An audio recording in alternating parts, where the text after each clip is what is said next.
Bueno, mi nombre es Francisco Ruiz, algunos ya me conocen de la edición del año pasado, soy manager del Departamento de Relaciones Institucionales de Google en España y Portugal. En primer lugar, agradecer como siempre su asistencia a este evento, que como saben hemos denominado Trends Spain 2013 y que celebra hoy su segunda edición. Gracias también, por supuesto, a los ponentes por aceptar la invitación a participar en el evento. Gracias también a los que nos seguirán por streaming, que el año pasado fue un buen número. Seguro que luego al final Antonio nos puede dar algunos números al respecto, como nos proporcionó el año pasado. Y gracias también, por supuesto, a AG Madrid por acogernos en esta casa, ¿no? Pocas semanas después de aquel primer Trend Spain, que celebramos en un día meteorológicamente horrible, si recuerdan, en el mes de septiembre, aquí en Madrid nos pusimos a pensar qué temática podíamos abordar para la siguiente edición. Y entonces decidimos apostar por un tema que nos parecía de enorme alcance, como es el tema de Big Data, ¿no? El flujo de datos, en definitiva, el valor de los datos. Curiosamente, fue un tema que también muchos de vosotros en la edición anterior sugeristeis que podía tener interés para abordar, y hemos decidido afrontarlo hoy desde 4 perspectivas diferentes. Una, los datos, como sabéis, están en el programa. Los datos como impulsores de la innovación, los datos y su efecto en el desarrollo de infraestructuras y territorios, los datos como herramienta de empoderamiento ciudadano y, finalmente, los datos y su impacto en la competitividad de las empresas. Si pensamos un poco, y estoy convencido de que todos los asistentes sois especialistas, realmente seguro que más que yo, hoy se generan más datos que nunca, pues debido a la proliferación de smartphones, de redes sociales, de redes de sensores, y las empresas están recopilando cantidades cada vez mayores de datos sobre sus propios negocios, sobre sus proveedores, sobre sus clientes. De hecho, los datos son ya tan comunes que a menudo se consideran como un subproducto generado y recopilado sin ningún esfuerzo adicional. Y ese volumen de datos va a ser cada vez más grande, evidentemente. De hecho, a lo mejor conocen un estudio de McKinsey que dice que los datos globales que se generan anualmente crecerán en un 40%. Evidentemente, esta tendencia creciente también afectará a la economía en su conjunto. A medida que los sectores económicos acumulan más datos, el potencial económico de esos datos también aumenta. Ese mismo estudio de McKinsey dice, que les recomiendo si no lo conocen que lo busquen online, se puede descargar, estima que el uso eficiente y eficaz de los datos podría proporcionar millones de dólares de valor al sector sanitario en Estados Unidos. Y dice igualmente que los datos en el sector de la administración pública en la Unión Europea podría generar 250.000 millones de euros de valor anual. Pero evidentemente, y antes lo hablaba con Antonella, más volumen de datos no quiere decir que sea algo mejor, si no tenemos la capacidad de darle sentido y de analizarlos. Afortunadamente, la capacidad para percibir y analizar todos esos datos está mejorando gracias al incremento de almacenamiento, la potencia informática y el software de análisis. Dice también McKinsey que en 2018 los Estados Unidos por sí solos podrían enfrentar un déficit de 140.000 y 190.000 trabajadores con destrezas analíticas y de 1,5 millones de gerentes y analistas que cuenten con el know-how suficiente que les permita utilizar el análisis de los grandes volúmenes de datos, el Big Data, para tomar decisiones eficaces. Por tanto, evidentemente, una sociedad de los datos va a demandar más trabajadores altamente capacitados en esa materia, lo cual es un nicho interesante en una situación de desempleo como la que estamos afrontando. Pero no solo las empresas y el hecho de generar empleo, también los individuos y los ciudadanos pueden involucrarse en la innovación en los datos mediante el uso de las herramientas que ya existen para desarrollar aplicaciones web híbridas de datos o mejorar los servicios que ya disfrutamos. En definitiva, creo que tenemos ante nosotros, y concluyo, un escenario de oportunidades a muy diversos niveles que entiendo que es muy interesante para el momento difícil que estamos atravesando. Y sin más dilación, aprovecho para dar paso a la primera de estas mesas, la centrada en innovación. Vamos a analizar, como sabéis, cómo el flujo de datos puede ser impulsor de la innovación. Para ello contamos, y le invito a subir al escenario a Antonella Broglia y a Francis Pisani. Mientras tanto, aprovechar para recordar que el hashtag es el Trend Spain, y ahí tienen también la wifi y el password de la wifi. Presento brevemente a los dos ponentes. No hace falta que los presente porque son muy conocidos, pero bueno, es de educación y se lo merecen. Antonella Brovia nació en Italia, es doctora en Derecho por la Universidad de Módena, ha sido directora de cuentas de servicio al cliente y desarrollo de negocio en la agencia de publicidad Benton & Bowles, que luego, como saben, cambió a Darcy, donde llegó a ser directora mundial de servicios al cliente, desarrollando proyectos en multitud de países, Italia, España, Reino Unido, Irlanda, Turquía, etc. Ha sido consejera delegada también de Ogilvy & Mather en Roma y consejera delegada y vicepresidenta de la agencia Saatchi & Saatchi y miembro del Board Europeo. Desde el año 2006 colabora como consultora en el think tank Infonomía y además es organizadora de TED Madrid, TED Youth, TED Madrid Change, evento independiente organizado, como saben, en colaboración con la Fundación Gates, y TED Madrid Salón. Además es ambasador de Ashoka España y del programa TED para Europa. Por su parte, Francis Pisani, también muy conocido, autor, bloguero, columnista, consultor. Saben que lleva escribiendo sobre las tecnologías de la información y la comunicación desde el inicio de la web. Y, según nos cuenta, acaba de concluir una vuelta al mundo de la innovación, 45 ciudades de 32 países en 13 meses. El material que ha ido recogiendo en entrevistas con emprendedores, en visitas a empresas, universidades, incubadoras, etcétera, pues muestra cómo la innovación se encuentra distribuida por todo el mundo. De 1980 a 2010, Francis ha pasado 15 años en México y otros tantos años en la Bahía de San Francisco, donde ha publicado numerosas columnas en numerosos medios de comunicación, como El País, Reforma en México, Clarín en Argentina. Y sus artículos han aparecido en más de 100 medios de comunicación de 4 continentes.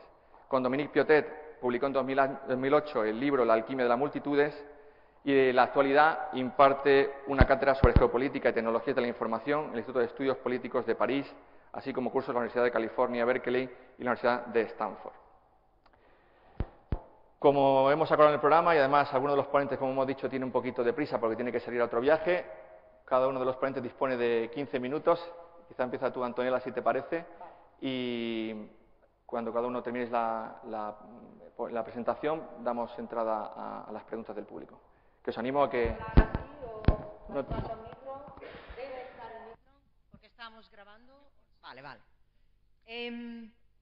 Decir que Open Data, que Big Data o que Data produce una transformación es realmente quedarse corto. Big Data es una disrupción en gestión, en productos, en servicios, en organización, en equipos, en recursos humanos, en formación, en la manera completa de mirar a una industria. Ya estamos rodeados de ejemplos, estamos tan acostumbrados a ellos que no nos damos cuenta de su alcance. Antes, si yo entraba en una librería, compraba un libro y a lo mejor tenía una tarjeta de fidelización y esa tienda, todo lo que sabía era que yo compraba ese libro. Si es que yo tenía esa tarjeta de fidelización, en el mejor de los casos podía cruzar esa venta con esa persona que era yo. Hoy, gracias a los datos, la tienda sabe que he comprado el libro, todos los libros que he visto que no he comprado, todo lo que he navegado en esa página,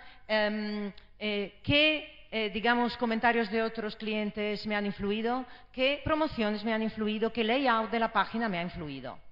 Eso es porque Amazon se ha hecho con este mercado, eso es porque tantas librerías han cerrado y eso es un efecto de los datos. Estamos tan acostumbrados a estos ejemplos que no nos damos cuenta de lo que eso significa y tampoco nos damos cuenta del hecho de que esto no es solo para negocios online. Esto es disruptivo para todos los negocios que existen. De hecho, decimos que el Big Data va a revolucionar todas las industrias. Nosotros ya teníamos Analytics y muchas empresas ya estaban gestionando basados en datos. Pero lo que ha cambiado aquí es la dimensión, no solo la cantidad descomunal de datos que tenemos, muchísimos más, descomunalmente más. Y no voy a decir los exabytes y todas estas cifras porque nuestra mente no conoce esas unidades medidas. Por tanto, no sabe asociar esos datos a nada. ¿Estoy hablando demasiado alto? Va.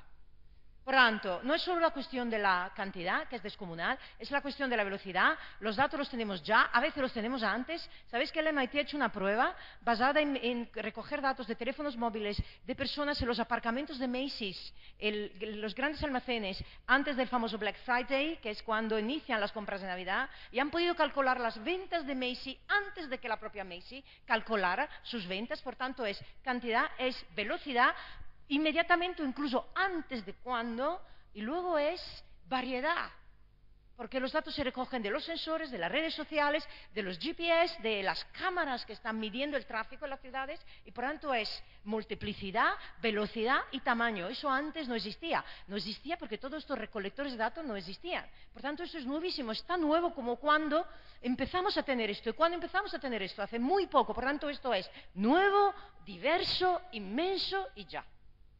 Para mí, las 4 grandes innovaciones, los 4 grandes, digamos, olas, incendios que van a nacer de aquí son, la más importante de todas, innovación en gestión. Gary me lo ha dicho.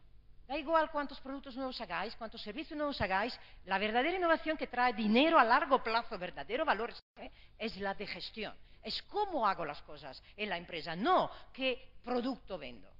Y el Big Data es la revolución en gestión por excelencia. Esperaros montañas de libros sobre esto, que es cómo Open Data revoluciona la gestión. Porque antes, muchas decisiones, ¿cómo se tomaban? Con la persona más senior de la empresa explicando su intuición. Se acabó. Hoy, en esta montaña de datos están las respuestas a casi todo. Luego vamos a ver cómo las vamos a encontrar, que es muy difícil.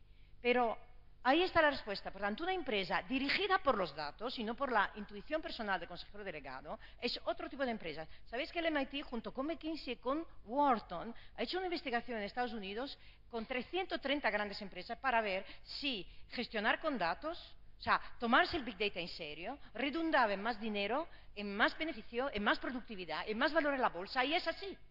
El tercio superior de esas 330 empresas es de empresas dirigidas por Big Data. Por tanto, la ventaja competitiva relevante hoy es el Big Data. Saber que lo tengo, cómo lo recojo, qué voy a medir y cómo lo voy a usar. Esa es una. Y luego está, por supuesto, la innovación en producto y servicio. Como sé muchísimo más de mi cliente real y potencial, por tanto haré productos mejores. Sabéis que la innovación nunca está en la patente en sí misma. Es como yo uso estas cosas con respecto a la gente a la que le tengo que vender las cosas. Apple no ha hecho lo que ha hecho porque tenía patentes, ¿qué más da? Tenía patentes de todo tipo, las fue a comprar, las copiaba, who cares? Lo que Apple ha hecho ha sido una relación con el cliente final, con sus dedos, con sus manos, con sus ojos, que les ha permitido crear esta cosa que me hace sentir de una manera. Esa es la innovación. Entonces, el Big Data que me produce conocimiento sobre ese cliente final, ese último trozo de la cadena, es ese el que me hará innovar. Por tanto, hay un montón de ejemplos ya, casi todos en retail, porque es más fácil. Sears, que tardaba 8 semanas en hacer una promoción personalizada, hoy gracias a Big Data y las maneras que tiene de hacer un uso, una minería bien hecha de esos datos, le permite hacer una promoción inmediata, saber tanto y tan deprisa de lo que quieren esas señoras que van a comprar, que para poderle vender perfectamente, que también es lo otro de Amazon. Es decir, Amazon sabe qué libro quiero leer antes de que lo sepa yo. Y Google, si es que puedo mencionar, ha dicho que Google debe saber lo que quiere la gente antes de que la gente lo sepa. Esto nos dará miedo o no, pero es la realidad y eso es consecuencia del Big Data. Y luego hay otra innovación esencial que Tony ya lo ha dicho, perdón, no, tú lo has dicho, y es, porque Tony todavía no ha hablado, y es, mira, me imagino que has hablado, aunque aún no hayas hablado, es una presencia pervasiva. Y tú has dicho, nuevos puestos de trabajo. Y es verdad, ¿qué vamos a hacer con todos esos datos? No sabemos cómo hacer. Bueno, sabemos cómo almacenarlos, sabemos que cada vez cuesta menos almacenarlo, pero ¿qué hacemos con ellos? Y eso es nuevo como es nueva la manera de recogerlos. Entonces ahí hay un potencial para crear empresas de consultoría maravillosas y ya está llena la revista de negocio de las increíbles performances de alguna de ellas, como esta que se está especializando en ayudar a las compañías aéreas a prever cuándo llegue el avión. Porque si el avión, o sea, 10 minutos de diferencia entre la hora que está previsto que llegue el avión y la hora real de llegada del avión, y esa inocupación de los equipos de tierra son millones que las líneas aéreas se están perdiendo. Por lo tanto, ya hay una que se está especializando en leer los big data de las compañías aéreas para reducir a cero el gap entre la hora de llegada y la hora prevista, con un ahorro de millones y millones, ¿vale? Por tanto, ya estamos viendo en Estados Unidos un mercado de consultores que están llegando, pero ahí hay todo por hacer, porque ¿quién es este científico de datos que sabe mirar ahí? ¿De qué tiene que saber? ¿Solo matemática o otras cosas? Y luego está la gran cuestión que se vuelve a ser muy humana, y es, ¿qué le pregunto a esa esfinge de datos? Eso es fundamental, porque ahí estará toda la respuesta posiblemente, pero soy yo, otra vez un ser humano individual, que tiene que hacer las preguntas. ¿Qué les pregunto? Saber hacer las preguntas, porque la respuesta está. Eso Picasso lo decía, los ordenadores son muy aburridos, ya tienen todas las respuestas, pero la pregunta, ¿cuál va a ser?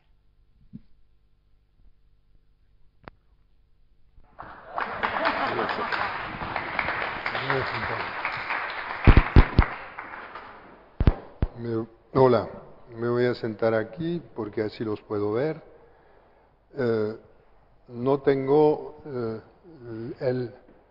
la misma euforía, pero tampoco tengo duda, estoy muy convencido de que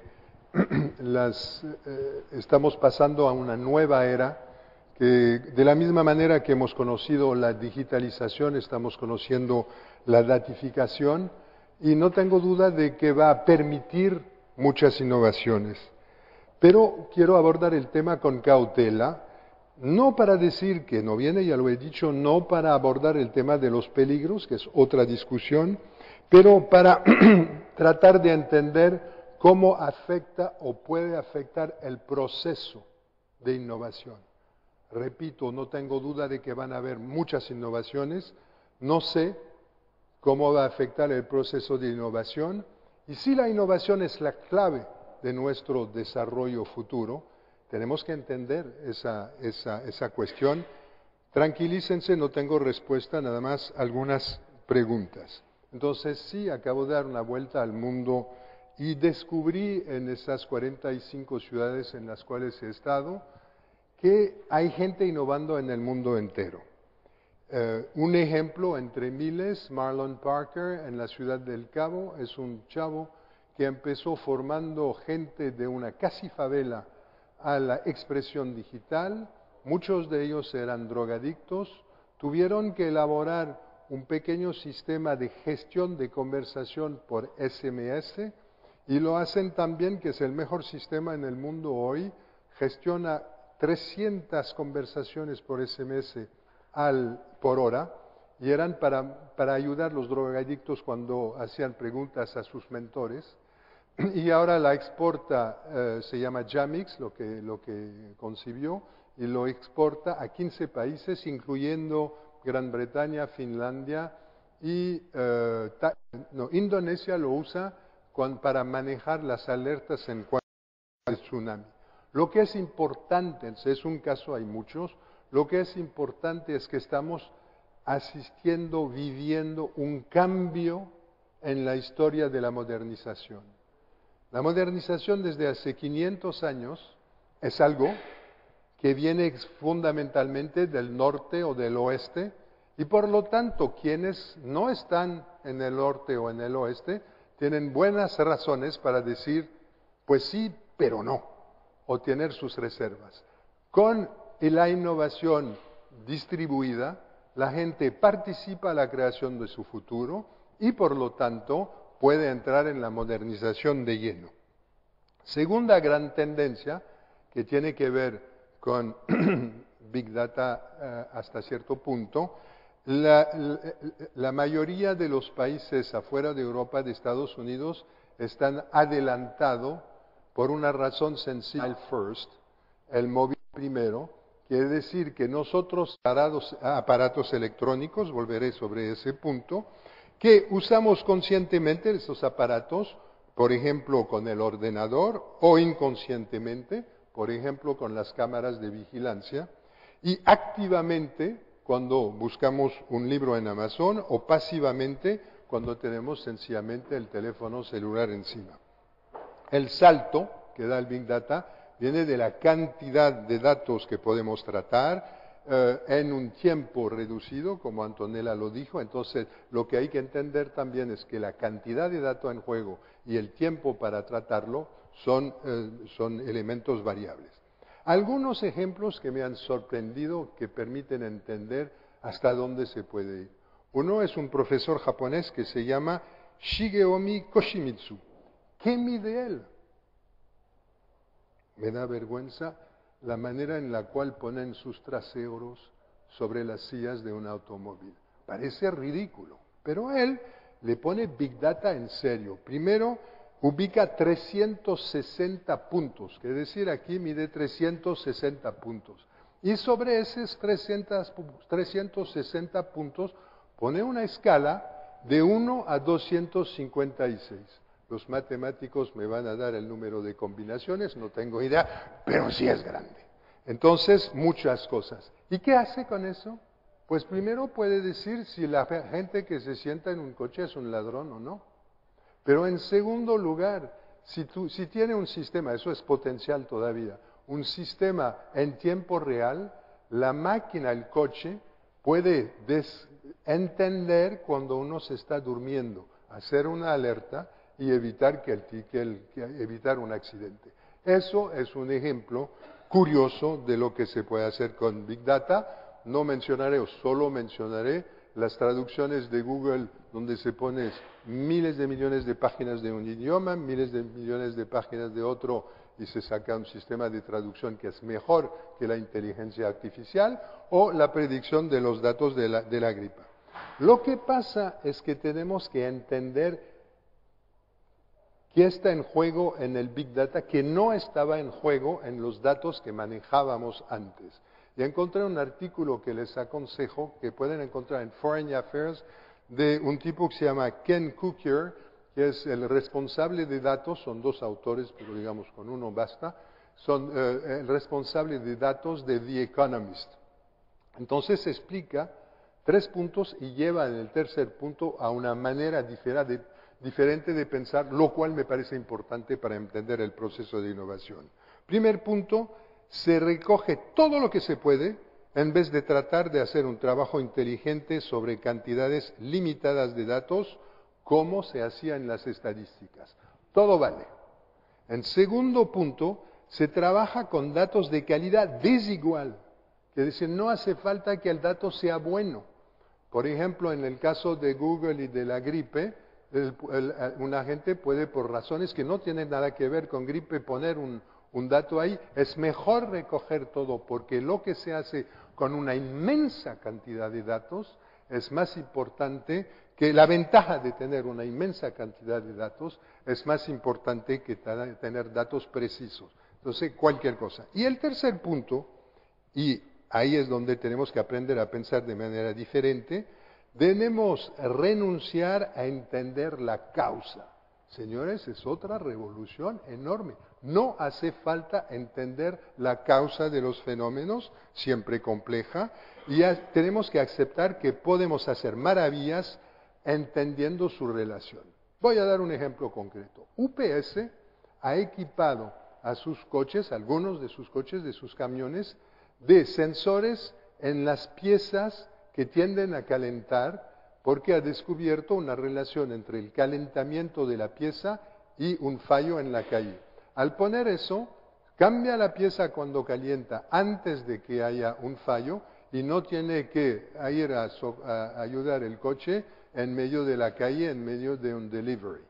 Entonces, no hace falta entender por qué el calentamiento causa el fallo, nada más detectando el calentamiento se puede cambiar. El segundo, pero pasa igual con la máquina humana, y en Canadá hay un sistema para niños, para bebés prematuros, donde tienen 1000 datos, 1000 puntos de análisis por segundo, y entonces se dan cuenta cuando hay ciertas variaciones que puede haber un problema y atienden al bebé prematuro antes de que tenga problema. Y acabo de hacer hoy en la mañana una experiencia en Google para ver que la frase con una cantidad suficiente de datos, todo es, y las 3 palabras que encontré, explicable, calculable, knowable, que puede ser conocido. Entonces, eso es el universo del Big Data, no solamente en lo que se puede hacer en una empresa, sino cómo afecta nuestra manera de pensar. Y entonces, el tercer punto, ¿qué quiere decir eso para la innovación? Primero, tengo una duda sobre el impacto que esto tenga sobre los países en vías de desarrollo. Mientras he visto que en todas partes hay gente que está innovando, no todo el mundo tiene Big Data, porque no todo el mundo tiene una cantidad suficiente de aparatos digitales para registrar. Entonces, eso es una gran diferencia que llevará mucho tiempo para cambiar. Sin embargo, no podemos olvidar que los móviles están en todas partes, en gran cantidad, y que, como lo dijeron, no me acuerdo, soy como tú, ¿quién de los dos lo dijo?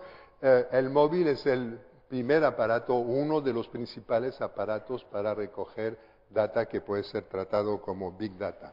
Entonces, hay un problema por ahí que tal vez no les preocupe, pero que tenemos que tomar en cuenta, pero hay excepciones, Rusia, India, Israel y China, que tienen capacidad de hacer eso. Por ejemplo, en mi teléfono Android uso un teclado predictivo que se ha hecho por una empresa china que yo visité, que se llama TouchPal.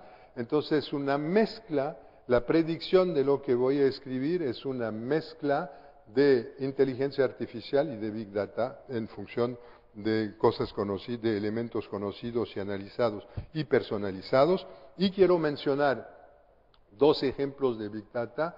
Uno, IBM en Abidjan, gracias en Costa de Marfil, gracias al Big Data, a los celulares, ha descubierto por dónde iba realmente la gente que usaba el transporte público y en vez de rutas que nos sirven, ha propuesto 65 modificaciones de rutas basándose en los datos de los celulares.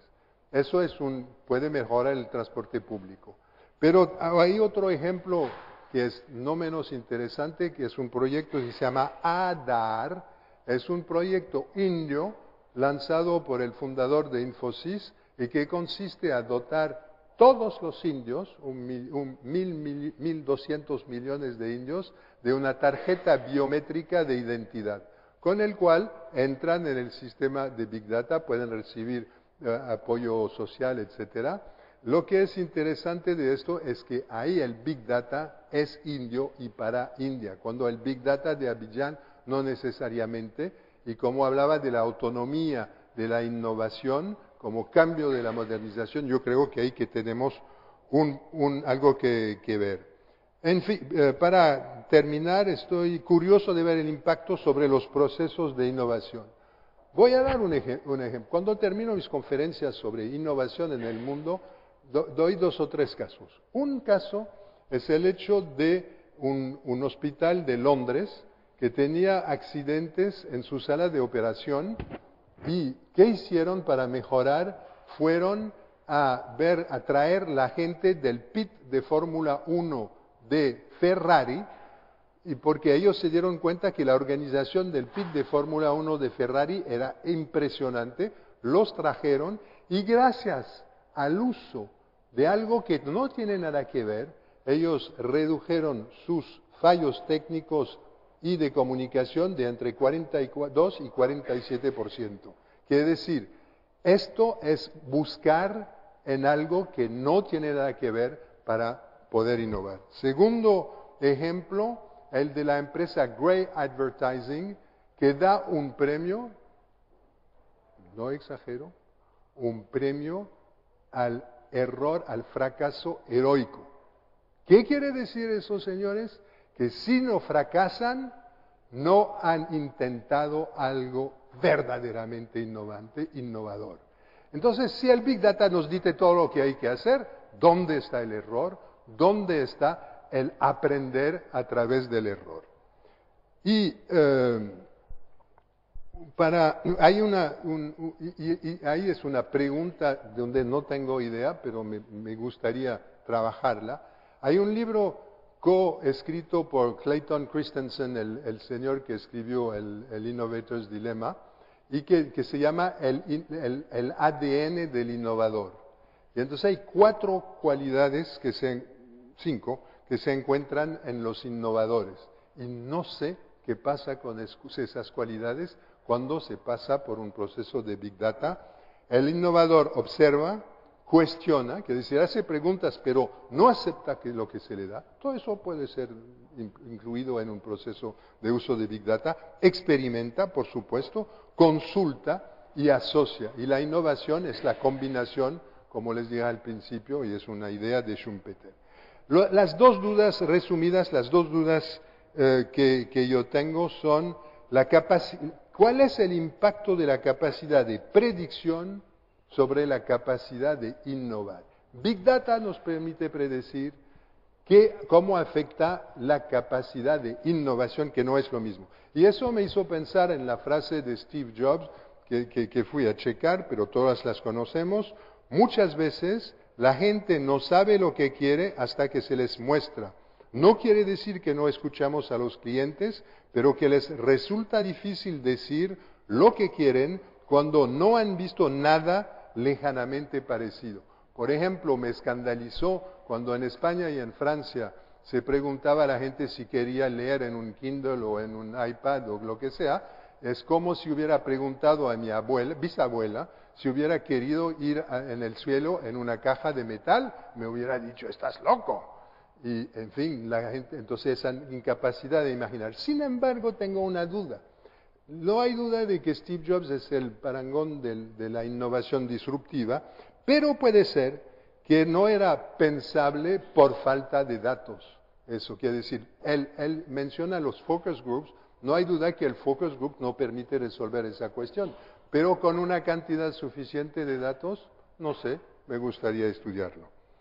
Y la segunda duda es si el Big Data, yo no sé, no sé, Big Data es son los dos polos. La muerte de la innovación, si yo puedo predecir todo, poner todo en cifras y traerlo, o la máquina para la innovación perpetua, porque yo pongo datos y entonces voy a sacar cosas, y yo creo que vamos a tener que evolucionar entre esos dos polos, alejándonos de las dos extremidades y ver qué se puede hacer con eso, y estoy, digamos, a favor de un balance entre Big Data y Design Thinking. Esas son toda una serie de cosas que surgen de ahí. Dos frases para terminar. Una encontrada en un blog cualquiera que dice, recoger data es una ciencia, darle sentido es más un arte. Y la frase sin la cual no hay presentación de tecnología, una frase de Einstein que dice, bueno, la frase, siempre hace falta una frase de Einstein y yo creo que le encontramos más frases de las que ha producido. Pero esta me gustó, todo lo que puede ser contado no necesariamente cuenta, todo lo que cuenta no necesariamente puede ser contado. Gracias.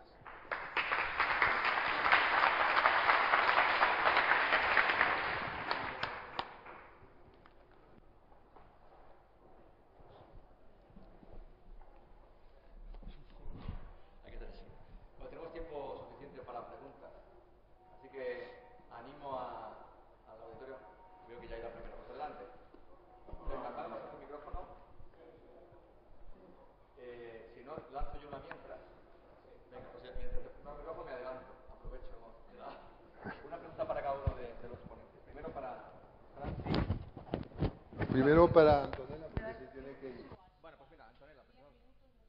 Perfecto, no, Antonella, yo no has citado antes que no hablamos de transformación, sino de disrupción, que esto va a revolucionar todas las industrias.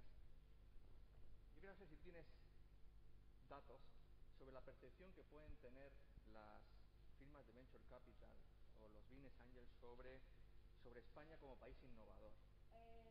No tengo esta respuesta. No, que lo entiendas. Creía que te hacía falta para circular en la sala. Perdón. No tengo este dato, pero dices Venture Capitalist, y aprovecho para decir qué pasa entre Venture Capitalists y Big Data, porque ahí hay un tema interesante. Venture Capitalists han dicho en Estados Unidos que el uso del Big Data va a ser uno de los factores determinantes para ellos decidir dónde invertir. Y de hecho, he leído que los grandes venture capitalists se ocupan personalmente de que empresas donde tienen dinero invertido contraten a científicos de datos para que les ayuden a usar el Big Data como herramienta competitiva. Es decir, está tan claro que el Big Data es esencial para hacer dinero que quien invierte se asegura que sus empresas donde tienen su dinero invertido tengan data scientists en plantilla. Y como no hay, porque no hay una escuela de negocio que produzca data scientists, todos los que el mercado necesita, ni mucho menos, los venture capitalists en Estados Unidos se ocupan de ir a buscar a ver dónde están y hacerlos confluir hacia las empresas donde ellos se están invirtiendo, para que veamos hasta qué punto se considera esto estratégico para que un startup se vuelva algo sostenible y rentable. Si hay alguna pregunta más para Antonella y así podemos centrar las preguntas primero. ¿Tú quieres añadir algo? No, pues, y como se nos tiene que marchar en 10 minutos, después continuamos con Francis, si os parece. Pues venga, adelante. Buenos días. Dos temas sobre su exposición y que voy a ser un poco conflictivo. Por favor. Uno, no creo que sea tan disruptivo. Puede ser disruptivo el uso de Internet añadido al Big Data, pero los grandes centros de análisis de datos, la minería de datos, existe desde hace muchos años y a pesar de que no tienen tanta variedad, tanta valoración o tanta visibilidad, falta un concepto que para mí considero importantísimo, que es la aplicación de la inteligencia. Pongo, por ejemplo, tres casos. Hace un mes, uno de los analistas de banca de España ha dicho: la banca no sabemos usar los datos, no usamos el 90% de los datos que tenemos. Dos, en su momento, si tan fácil fuese el Big Data y ya existía, no tendríamos la crisis económica. Tenemos los datos, no ha habido inteligencia para analizarlos y usarlos. Y los grandes usuarios de que todos pensamos, como son gobiernos americanos, NSA y demás, no hubieran fallado tampoco en el análisis del 11S, o no se asustarían en la noticia que publican hoy de que Verizon esté recogiendo millones de llamadas de teléfonos para un uso desconocido en Estados Unidos. Creo, por lo tanto, que no es disruptivo tanto, y segundo, que sin inteligencia es indiferente el dato que tengamos, el volumen, la velocidad o el alcance. Estoy de acuerdo, no lo encuentro nada disruptivo y estoy totalmente, nada conflictivo, estoy totalmente en esta línea. Yo he dicho, datos siempre hemos tenido, centrales de datos siempre hemos tenido, personas que se aplican para encontrar ahí valor siempre hemos tenido, pero estarás de acuerdo que lo que está sucediendo en términos de multiplicación de esa información es descomunal. Multiplicación, velocidad y diversidad. Esto es, creo, que objetivo. Y eso es porque Big Data es diferente de cómo hacíamos los analytics antes, por una cuestión de esos tres factores. Y esto creo que es objetivo. ¿Que es una cuestión de inteligencia? Por supuesto, y estoy totalmente de acuerdo. Y lo de la disrupción no es, o no quiero decir que lo que es disruptivo es que esto ahora es mucho más grande. No.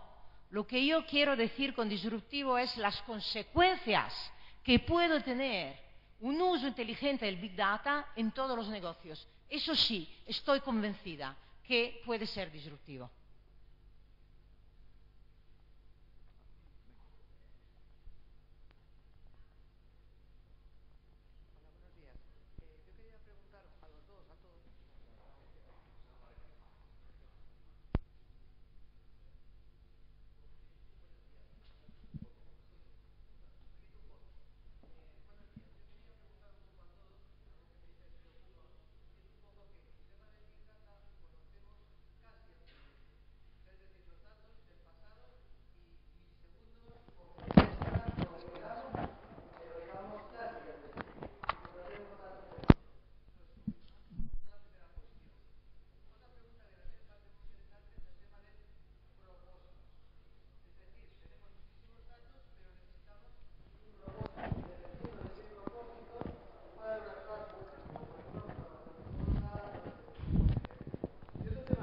Importante, a mi juicio, es todo el tema de Open Data. Es decir, esos datos tienen que ser públicos o transparentes, o qué datos van a ser transparentes. Es decir, los problemas un poco éticos, llamémosle, sobre hasta dónde llegamos, si vamos a predecir lo impredecible y por lo tanto vamos a ser catastróficos, o vamos a, por lo que ha pasado con la crisis, por ejemplo, ¿no? Pensar que sabíamos más de lo que sabíamos o que controlábamos más de lo que controlamos. Ese tema, ¿no? Bueno, si opinión un poco. Una primera sección y luego te paso el micrófono y se me marcho. Sí, que la idea que se está planteando aquí con el Big Data es precisamente que la precisión de estos datos y las previsiones que me permiten hacer hoy con los datos de hoy, sí que me deja prever el futuro. Cuando yo digo,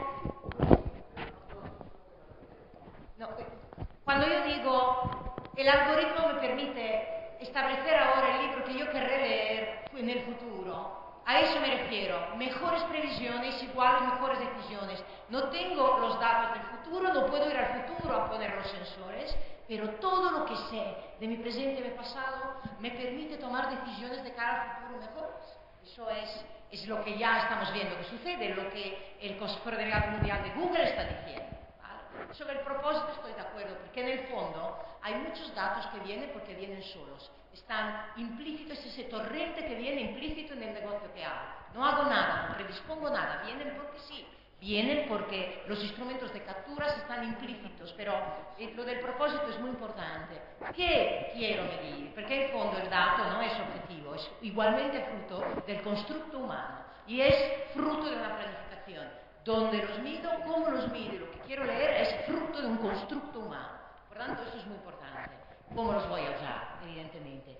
Y la tercera es muy importante también, Open Data. Sabes que los gobiernos, las públicas administraciones, las grandes públicas administraciones, las americanas, la inglesa, fueron pioneros en abrir datos a la población para que la población pudiese innovar a partir de bases de datos transparentes de, yo qué sé, puntuaciones en exámenes de escuelas, multas de tráfico, controles en granja para ver los pollos que estaban enfermos. Eso ya es una realidad en lo público. En España también.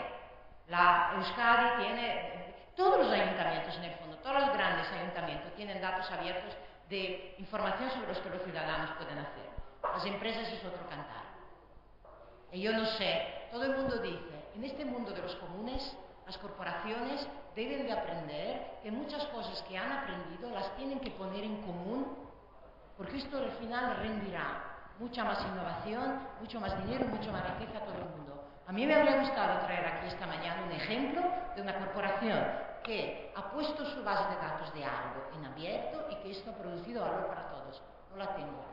A lo mejor la hay. A lo mejor Francia lo sabe. A lo mejor es española y vamos orgullosos de ese pionerismo, pero no la conozco. No la tengo en este momento en mente, pero vi un par de cosas interesantes que vienen de otros lugares. Uno que viene de Italia, que se llama Open Spending. Es una empresa que quiere recoger todos los gastos públicos de todo el mundo, ponerlo en la plaza pública y para que la gente pueda trabajar sobre esto.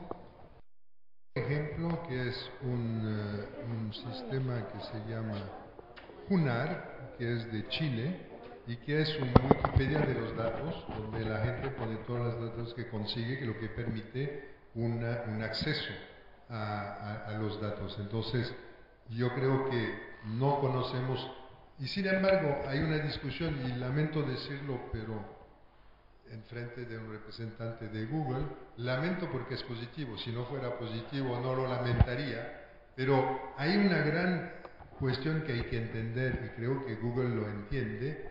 Poner los datos que recoge gracias al motor de búsqueda, eso puede ser del dominio público. Lo que no puede ser del dominio público es el PageRank, y no lo es.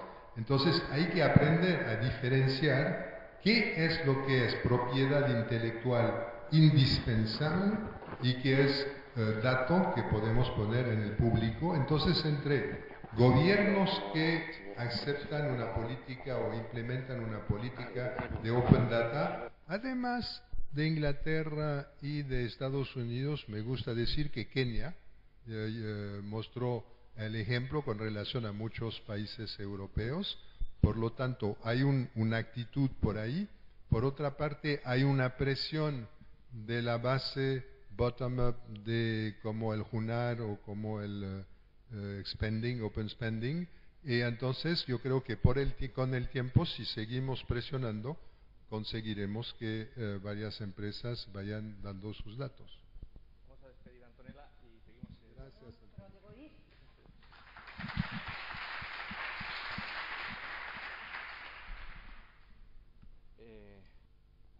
El éxito de la jornada depende de la interacción con el público y creo que es importante que se animen a seguir haciendo preguntas. Yo tengo una, un poco también genérica como la primera que dice, es que me piden que hable al micrófono porque se está grabando, entonces pues tengo que estar un poco torcido. Has hecho esa vuelta al mundo de 45 ciudades en 32 países en 13 meses. ¿Dónde has detectado mayor espíritu innovador y por qué? La respuesta, perdón, es en todas partes. Es decir, no todo el mundo en todas partes, pero en todas partes hay gente con espíritu innovador. Gracias a la web hay gente que ya tiene idea de algunas recetas, algunos elementos. Nunca hay un problema de dinero, hay un problema de inversión del dinero en riesgo y en lo virtual. Y la voluntad de emprender se va desarrollando en todas partes con matices culturales, pero para mí, por ejemplo, hay 4 tipos de innovadores y es importante tomarlos todos en cuenta de emprendedores. Cuando se habla de innovación, hay el emprendedor business, piensa ganar dinero, hay el emprendedor social, quiere resolver problemas con un balance, con un equilibrado. Hay el intrapreneur, el emprendedor interno a las grandes empresas que las mueve, y hay el activista. El activista es una persona que, como según la definición de emprendedor, reúne elementos que están ahí para resolver un problema o aprovechar una oportunidad. Gandhi o Martin Luther King son emprendedores en ese sentido. Entonces, y lo que me llamó la atención es que descubrí esto en África y en Egipto, pero después yo cubrí tecnología en San Francisco durante 15 años. Yo me di cuenta que en las mejores conferencias siempre había activistas, emprendedores, financieros y ingenieros mezclados. Entonces, hay espíritu de innovación en todas partes, con diferencias de acceso al dinero, de acceso a la capacidad de producir algoritmos muy sofisticados, y la única cosa que es el privilegio todavía de Silicon Valley y de Estados Unidos es la aceptación del fracaso. Y eso es lo que todos tenemos que aprender y pasa por un cuestionamiento de la jerarquía muy problemático aquí o del otro lado de los Pirineos donde nací. Con esto que dices de la aceptación del fracaso, yo recuerdo Eric Schmidt aquí hace un par de años en Madrid, una de las cosas que dijo precisamente fue esa, que en Europa tenemos ese problema del miedo al fracaso. Mientras en Estados Unidos, como acaba de decir Antonella, se convoca un premio, ¿perdona? Lo dije yo. Ah, lo dijiste tú, perdóname. ¿Cómo estamos esta mañana? El premio al fracaso heroico. En cambio en Europa un poco la gente se estigmatiza, no sé si tú has percibido lo mismo. No, claramente, y cada uno que viva acá tiene esa experiencia, ¿no? Eso es obvio. Yo quería agregar algo sobre la primera respuesta de Antonella sobre los VC, y tu primera pregunta sobre los venture capitalists. Yo salí de San Francisco con la impresión que nadie me entiende acá, que me empezaba a aburrir. Y entonces, ¿por qué me empezaba a aburrir? Porque yo llegué ahí en el 96, entonces vi el boom, etcétera, el web 2.0, y entonces había muchas cosas que eran un poco repetitivas, y hay gente que se va, yo conozco gente que se va a Arizona, gente que se va a Nueva York, gente que sale, hay una corriente, hay críticas a la baja en la calidad de las innovaciones. Y acabo, porque estuve en San Francisco hace poco, acabo de encontrar una explicación por una amiga que tiene una startup que está creciendo mucho, que negocia con los capitalistas de riesgo, y me dice el problema más grave es la evolución de los capitalistas de riesgo. Al principio tomaban verdaderos riesgos. Lo que nos dice Antonella es que de hecho ya hacen todos lo mismo y han escogido, como fue la web social, como fue el web 2.0, han escogido un punto fundamental que es Big Data, un buen punto, habrá empresas y todo el mundo va en esa dirección. Y entonces les cuesta buscar cosas diversas y en la diversidad y la apertura son las dos cosas fundamentales para la creación de dinámicas de innovación. Entonces no hay que encerrarse en el Big Data, hay que usar. ¿Más preguntas? Venga, ahí tenemos otra. Buenos días.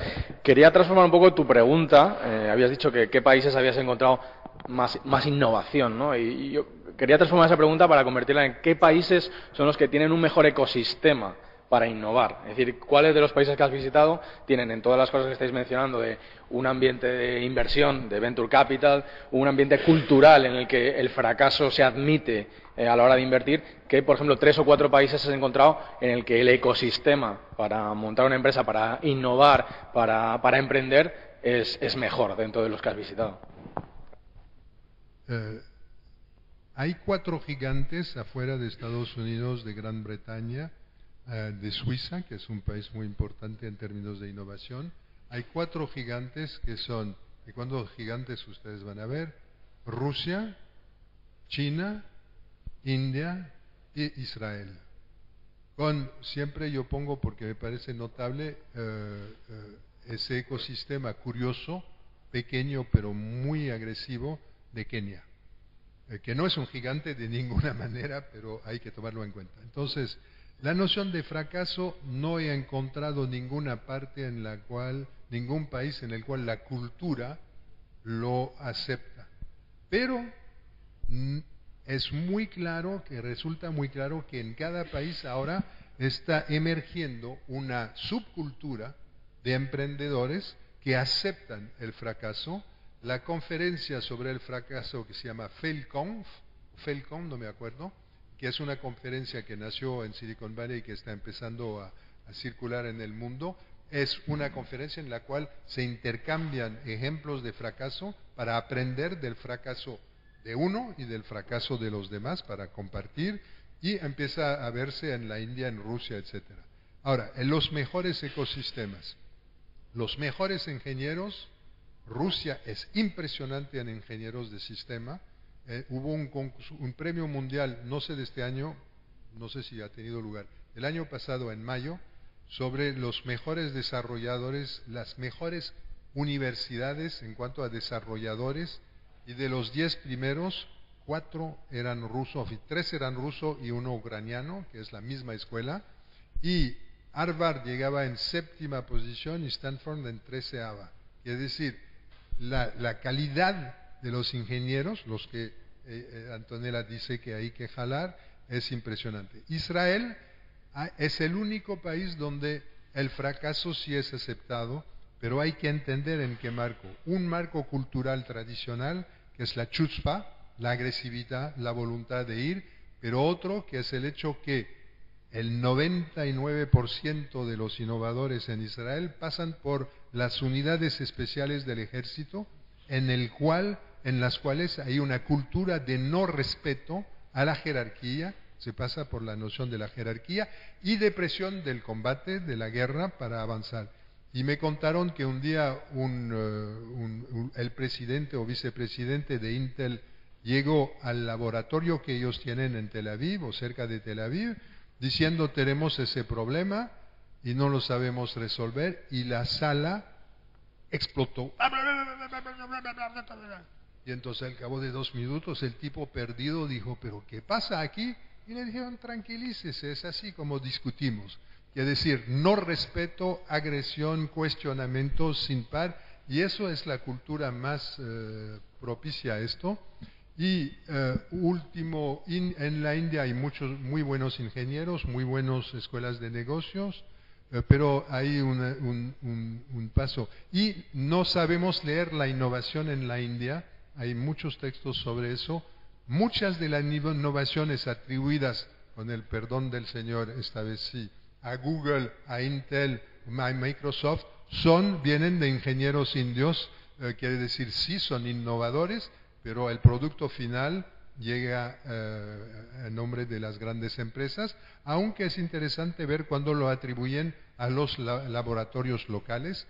Y en cuanto a China, lo que me llamó mucho la atención es que obviamente mucha gente en China, de la cual creemos que copia, ha entendido de que el ciclo copiar, adaptar no es suficiente, hay que pasar a la innovación. Y entonces la cosa que me llama la atención es el lema de la ciudad de Beijing, y ese lema lo encontramos en obras públicas, en la calle, en todas partes. O sea, el lema de la ciudad de Beijing es patriotismo, virtud, inclusión, innovación. Entonces, la innovación, todo el mundo ha entendido que el futuro podía ser diferente, están creando ecosistemas. Y para terminar sobre la noción de ecosistema, puedo hablar ahora sobre esta cuestión, perdón. Hay un libro que les recomiendo que se llama Rainforest, las selvas tropicales, si quieren. ¿Por qué? Porque muestra que la agricultura, y entonces yo vuelvo a lo que yo dije del impacto de Big Data sobre el proceso de innovación.